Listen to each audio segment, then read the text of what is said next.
안녕하세요. 캐 사장입니다. 아이디어 제품이란 다른 제품과는 구별되는 특별함을 가진 제품을 의미합니다. 이런 특별함을 어떻게 만들어낼 수 있을까요? 아이디어 제품 창업을 하시는 분들을 보면 대부분 순간적인 번뜩임, 또는 직관에 의해서 이런 아이디어를 얻는 경우가 많이 있는 것 같습니다. 뭔가 좋은 게 떠올랐어. 이렇게 갑자기 생각나는 순간들이 있어요. 저도 그런 경우들이 있고요. 하지만 그런 반짝이는 생각들이 모두 제품화가 되는 건 아니더라고요. 검색을 해봤더니 이미 비슷한 제품이 많이 있는 경우도 있고요. 아이디어가 좋아도 기술적으로 구현하기 힘든 경우도 있고, 개발 비용이 너무 많이 들어서 내가 하기엔 벅차다 이렇게 생각이 들 때도 있습니다. 때로는 만들 수는 있는데 제품 가격이 너무 올라가서 시장성이 없는 경우도 생길 수 있어요. 그것 말고도 많은 경우들이 발생할 수 있겠죠. 그럴 땐 어쩔 수 없이 지금 생각해낸 아이디어를 포기하고 또 다른 아이템을 생각해내야 되잖아요. 그런데 이렇게 반짝이는 생각들이라는 게 자주 찾아오지는 않는 것 같더라고요. 또 다른 이런 번뜩임이 생각날 때까지 무작정 기다릴 수도 없는 노릇이잖아요. 그리고 저처럼 제조업을 계속 하려면 신제품을 계속 출시해줘야 하기 때문에 행운만 기다리고 있는 건 너무 무모한 일이에요. 그래서 어쩔 수 없이 아이디어를 기술적으로 만들어내는 일을 계속 해야 됩니다.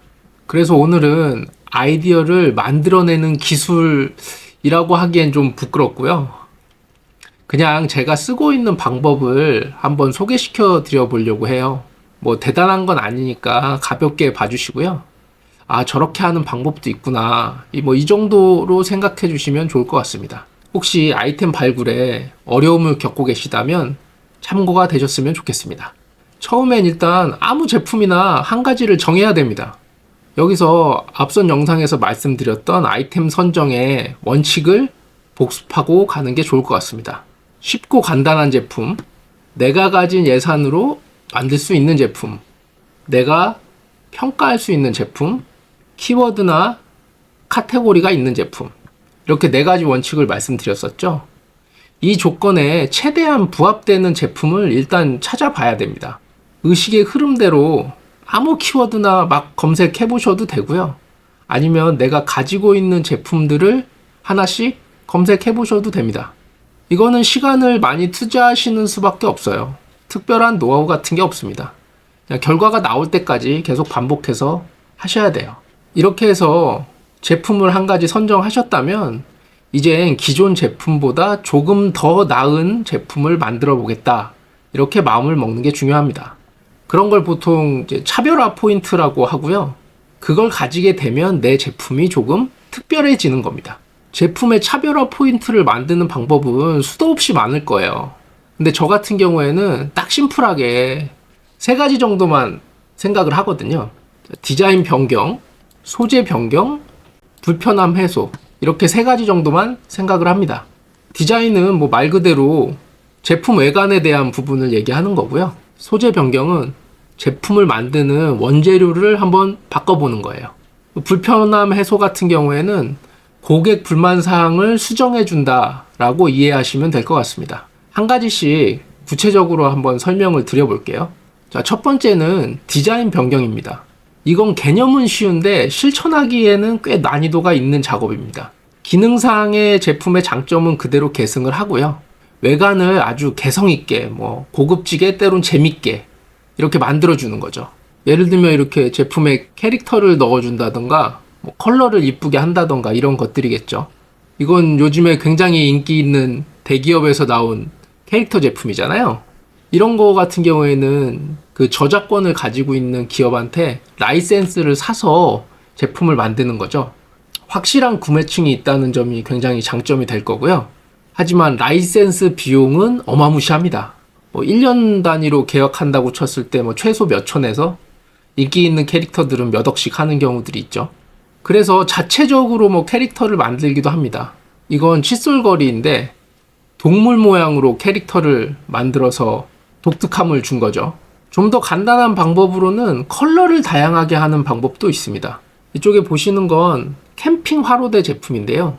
대부분 화로대 제품이 스테인레스로 만들기 때문에 스테인레스 색상이 그대로 나오는데, 이 제품 같은 경우에는 특수한 도장으로 마감을 해서 파스텔 톤의 색감을 구현한 제품입니다.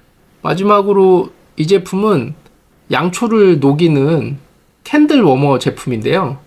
아주 독특하게 생겼죠. 로봇 모양으로 디자인된 독특한 캐릭터 소품입니다. 이런 디자인 제품들은 컨셉을 떠올리는 건 여러분들도 하실 수가 있지만, 사실 디자이너의 역량이 매우 중요한 것들이기 때문에 좋은 디자이너를 고르는 안목과 함께 상당히 운이 같이 필요한 부분입니다. 그렇지만 요즘에는 뭐 독특한 디자인 제품에 대한 수요도 많기 때문에 제품에 대한 특별한 차별점이 생각나지 않는다고 하면 충분히 고려해 볼 만한 방법인 것 같습니다. 두 번째는 소재를 바꿔보는 건데요. 특정한 카테고리의 제품들 같은 경우에는 소재도 다 비슷한 경우들이 많거든요. 이럴 때는 잘 쓰이지 않는 소재를 한번 써봄으로 해서 그것 자체가 특별함이 될 수가 있습니다. 그 소재마다 가지고 있는 물리적 성질이 다르고 또 특유의 질감이 있잖아요. 그런 것들로 인해서 제품에 특별함을 줄 수 있기도 합니다. 이쪽에 보이는 제품은 이거 시멘트로 만든 제품이거든요. 데스크 정리용품에 이런 시멘트란 소재를 잘 쓰지 않잖아요. 그렇다 보니까 이 소재가 가지는 특별한 질감 같은 게 굉장히 독특하게 느껴지는 거죠. 이 제품은 많이 보셨던 규조토 발매트라는 제품이고요. 이제 패브릭으로 많이 사용하던 발매트를 규조토라는 광물을 사용해서 제품을 만든 겁니다. 이거 같은 경우에는 소재가 주는 질감의 차이점도 있지만 기능적으로 좀 장점을 가져올 수 있는 거예요. 물 흡수가 빠르고 또 이거 세탁을 하지 않아도 된다는 장점이 있는 거죠. 이런 장점들을 부각해서 설명함으로써 제품의 특별함을 보여주게 되는 거예요. 이 제품은 실리콘으로 만든 주걱인데요. 기존의 나무 제품들이 가지고 있는 문제점이 뭐냐면 오래 쓰다 보면 열에 의해서 뭐 갈라지거나 습기를 많이 먹어서 부서지거나 곰팡이가 슬거나 이런 경우들이 있잖아요. 그래서 실리콘이라는 재질이 가진 물리적 특성으로 인해서 그런 갈라짐이나 변형이나 이런 것들에서 좀 자유로울 수 있게 되는 거죠. 그런 것들을 장점으로 부각시킨 수가 있는 겁니다. 마지막으로 이 제품은 철제로 만든 독서대 제품인데요. 기존에 나와 있는 독서대들이 대부분 나무로 된 것들이 많잖아요. 소재를 바꿈으로써 기능을 올려주는 거죠. 철 같은 경우에는 뭐 열이나 습기에 변형이 없으니까요. 오래 쓰더라도 변형 없이 쓸 수 있다는 장점이 있을 거고요. 또 철로 만들었으니까 자석을 잘 붙일 수 있잖아요. 그래서 뭐 메모 같은 걸 자석으로 붙인다든지 이런 기능상의 장점을 구현해낼 수가 있는 거죠. 이런 식으로 소재만 바꿔도 디자인적으로나 기능적으로 특별함을 만들어낼 수가 있습니다. 마지막 방법은 고객의 불편함을 해소해주는 방법입니다. 이건 내용이 어렵진 않지만 과정이 조금 길기 때문에 직접 보여드리기로 할게요. 제가 개발하려고 검토했던 제품 중에 발 받침대가 있었거든요. 지금도 준비를 하고 있는 제품입니다. 그래서 제가 불편함을 해소하는 차별화를 만들기 위해서 진행했던 내용을 간략하게 한번 보여드리도록 할게요. 일단 발 받침대라는 키워드로 쇼핑 검색을 하고요. 그러면 이렇게 제품이 많이 나오잖아요. 이렇게 여러 제품이 많이 나오는데요. 이 중에서 대표 제품을 한 3, 4개 정도를 추려냅니다. 저 같은 경우에는 한 상위 20등 이내에 있는 제품 중에서 제품의 구조나 소재가 완전히 다른 것들을 좀 분류를 하고요. 그 중에서도 이 리뷰수, 이 구매 후기가 많은 제품을 선정을 해서 한 서너 개 정도를 추려내요. 그 다음에 구매를 합니다. 써봐야 되잖아요. 제가 직접 사용을 해봐야 뭐 상품의 상세 페이지 내용이 맞는지, 그 다음에 고객의 불만사항이 나도 똑같이 느껴지는지 그런 것들을 파악할 수가 있게 되는 거죠. 그래서 저는 이렇게 많은 제품 중에 뭐 패브릭 소재 제품 1개, 그 다음에 각도 조절만 되는 제품 1개, 또 2단으로 되어 있는 제품 1개, 이런 식으로 3개를 구매를 했어요. 그리고 그 구매한 제품의 문제점을 파악하기 위해서 구매 후기를 다 확인을 합니다. 이건 괜히 제가 다른 회사 제품을 흉보는 게 될 수 있을 것 같아서 어떤 제품인지 이렇게 특정해서 알려드리지는 않을 거고요. 방법만 보여드리도록 할게요. 클릭을 해서 제품 상세 페이지 안으로 들어오게 되면요. 이쪽에 리뷰 탭이 있잖아요. 리뷰 탭을 눌러서 밑으로 조금 내려보시면 이 평점 낮은 순으로 정렬을 할 수가 있거든요. 이걸 통해서 제품의 문제점을 파악을 하는 겁니다. 이렇게 평점 낮은 순으로 하면은 어떤 문제가 있었다라는 게 내용이 쭉 나오죠. 한 1점에서부터 3점까지는 다 보시면 좋아요. 이런 걸 통해서 고객들이 얘기하는 공통적인 불만 사항들을 파악할 수가 있거든요. 그걸 리스트로 만들어 두면 됩니다. 구매한 제품, 구매하지는 않은 제품 포함해서 상위에 있는 한 20개 정도 제품을 모두 똑같이 작업을 해요. 굉장히 어려울 것 같지만 직접 해보시면 그렇게 생각보다 오래 걸리지 않아요. 하루 안에 다 끝나는 작업입니다. 그리고 제가 직접 제품을 써보면서 리뷰의 내용에 공감이 되는지 확인을 하시면 됩니다. 제가 쭉 검토를 해봤더니 고객들은 이 조립 문제를 굉장히 불편해 하시더라고요. 그리고 전반적으로 내구성 문제를 많이 지적하는 걸 확인할 수 있었습니다. 이런 분석 자료를 바탕으로 고객의 불편함 한계를 확실하게 해결해 줄 수 있는 방법을 찾는 거죠. 그게 차별점이 되는 겁니다. 그래서 제가 만든 차별점은 조립 없는 완제품 형태로 만들어서 보내주는 겁니다. 재료나 구조를 조금 신경 쓰면 내구성 문제도 함께 해결이 되겠죠.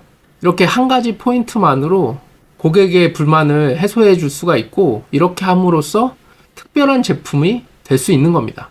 여기서 한 가지 주의하셔야 할 건, 고객의 불만사항 모두를 다 해결하겠다고 완벽한 제품을 만들겠다고 욕심을 부려서는 안 된다는 겁니다.